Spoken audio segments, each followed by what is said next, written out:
మీరు జ్వరంతో బాధపడుతున్నారా? అయితే ఈ వీడియో మీకోసమే. ఎందుకంటే ఈ వీడియోలో జ్వరాన్ని నయం చేసే ఆయుర్వేద మూలిక గురించి ఇప్పుడు తెలుసుకుందాం. అదే చిరుబుద్ధి. దీని శాస్త్రీయ నామం సిస్సామ్ పిలోస్ పరిసెర. దీనిని వాడుక భాషలో పాఠ అని కూడా పిలుస్తారు.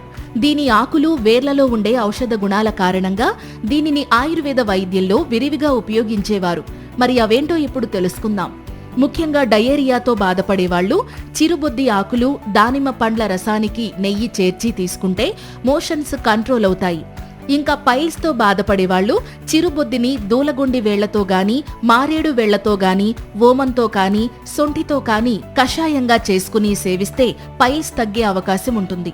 ఇక హెవీ బ్లీడింగ్ ప్రాబ్లంతో బాధపడేవాళ్లు చిరుబుద్ధి మూలం, త్రికటులు, కొడిసెపాల పట్ట వీటి కషాయాన్ని సేవిస్తే ఆ సమస్య తగ్గొచ్చు.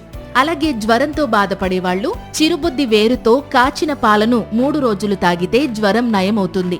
అయితే చిరుబుద్ధి ఇన్ని ఆరోగ్య ప్రయోజనాలు కలిగించినప్పటికీ దీనిని ఉపయోగించే ముందు ఖచ్చితంగా ఆయుర్వేద వైద్యుని సలహా తీసుకోవాలి. ఈ సమాచారం మీకు నచ్చినట్లయితే ఈ వీడియోని లైక్ చేసి మీ ఫ్రెండ్స్ అండ్ ఫ్యామిలీ మెంబర్స్ కి ఇప్పుడే షేర్ చేయండి. ఇలాంటి మరిన్ని హెల్త్ వీడియోస్ కోసం వెంటనే మా ఛానల్ని సబ్స్క్రైబ్ చేసుకోండి. Thank you.